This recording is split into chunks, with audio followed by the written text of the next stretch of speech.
Ah, my child, let me tell you something I've learned watching life unfold for decades. People have been asking this question for centuries. Are men and women even meant to understand each other?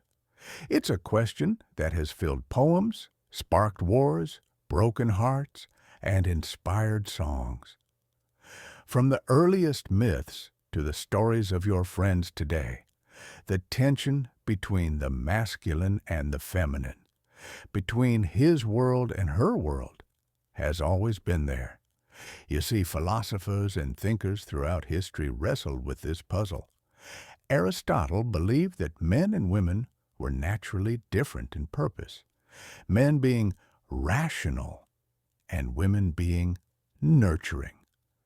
Plato, on the other hand, in his Symposium, spoke of a myth that once upon a time humans were whole beings with both masculine and feminine sides. Then the gods split them in two, and since then, each half has been wandering the earth trying to find the other. Perhaps that's why love itself feels like a quest. Men and women searching for each other, searching for themselves, searching for connection. But let's pause. Is it really about understanding, or is it about accepting?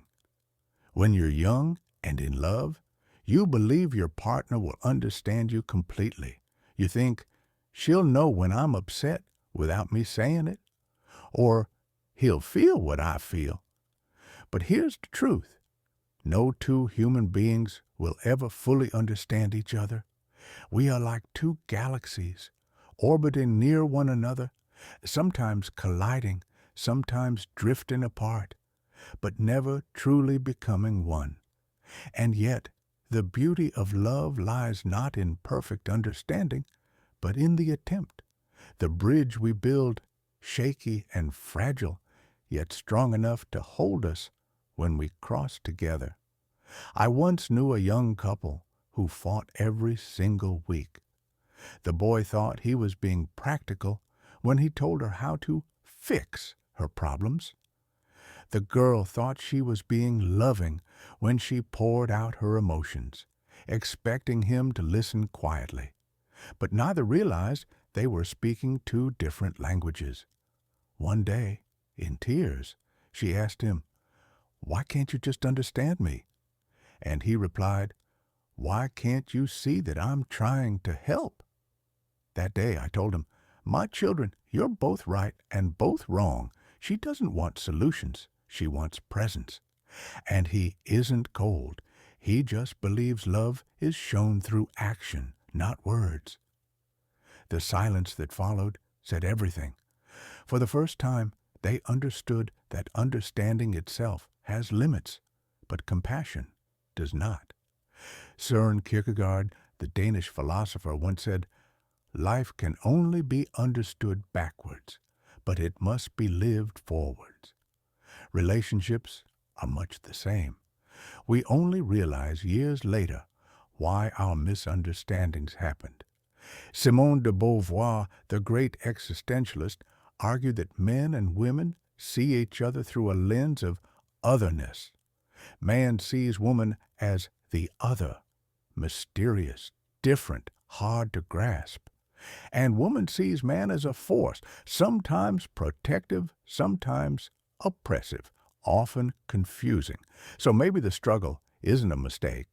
Maybe it's meant to be there, like two puzzle pieces that never fit perfectly, but create a picture when placed side by side. Now, why does it sting so deeply when men and women don't get each other? Because love makes us vulnerable. We drop our guard and hope the other will see us, truly see us. And when they don't, it feels like rejection. A young woman cries when she feels ignored because she longs to be understood. A young man grows silent when his feelings aren't valued because he feels unworthy of sharing them. We humans crave recognition. That's why Hegel, another philosopher, said that love is a process of mutual recognition. I see you, you see me, and in that seeing, we become real to one another. But here's where modern life complicates things. In today's world, men and women are no longer confined to old roles. Women are leaders, thinkers, creators. Men are learning to express vulnerability, to nurture, to listen, and yet, even with all this progress, the age-old misunderstandings remain. She says, "You don't talk to me enough." He says, "You complain too much." Both think the other is difficult. The truth? They are just speaking in different dialects of the same language, love. My child, after living long enough, I can tell you this: no man will ever fully understand a woman, and no woman will ever fully understand a man. But that's not the tragedy. The tragedy is when they stop trying. Love is less about perfect understanding and more about endless curiosity. When you remain curious about each other, the relationship lives. When you think you already know everything about your partner, the relationship begins to die. So perhaps men and women are not meant to understand each other like books with clear endings. Maybe they're meant to be mysteries, stories unfolding one page at a time, surprising, frustrating, breathtaking. The poet Rumi said, "The wound is the place where the light enters you." Every misunderstanding, every argument, every difference between men and women, it is the wound where light can enter. The light of patience, the light of growth, the light of deeper love. So, are men and women meant to understand each other? Maybe not fully, but perhaps they are meant to learn each other again and again as long as they live. Now, my child, in the first part, we spoke about how men and women may never fully understand each other, and that's not necessarily a problem. The problem begins when we give up trying, when frustration replaces curiosity, when silence replaces conversation, when pride replaces tenderness. So, let us talk about bridges. How do men and women build connections even when their worlds feel so far apart? The first bridge is listening, but not the kind of listening where you're waiting for your turn to speak. I mean, listening the way you listen to the ocean, letting it wash over you without trying to control it. You see, most men are taught to listen for problems to solve. Most women are taught to listen for feelings to share. Both are listening, but they're tuning into different stations on the radio. The philosopher Epictetus once said, "We have 2 ears and 1 mouth so that we can listen twice as much as we speak." Perhaps that's the secret. When a woman pours out her day, the man must resist the urge to fix it. When a man retreats into silence, the woman must resist the urge to drag words out of him. Sometimes listening means letting the other simply be. I remember a young man who once told me, "Grandpa, my girlfriend says I don't care because I don't say much when she's upset." I asked him, "But what do you do when she cries?" He said, "I sit with her. I hold her hand." And I smiled. "Ah, my boy, that's love too. But you must tell her what your silence means. Otherwise, she may think it's emptiness, when in truth, it's your way of being present." Later, he told me that when he explained this, she wept. This time not out of frustration, but relief. So you see, sometimes men and women aren't as far apart as they seem. They're just using different dictionaries to define the same word, love. The second bridge is patience. Oh, patience. How many relationships would survive if only we practiced more of it? Friedrich Nietzsche once said, "There is always some madness in love, but there is also always some reason in madness." Patience is the reason that keeps the madness from consuming us. When she repeats the same worry for the 10th time, patience means not snapping. When he forgets again to notice your haircut, patience means not turning it into a battlefield. I tell you this as someone who has seen couples crumble over small things because they let impatience grow into resentment. Remember this: patience is not weakness.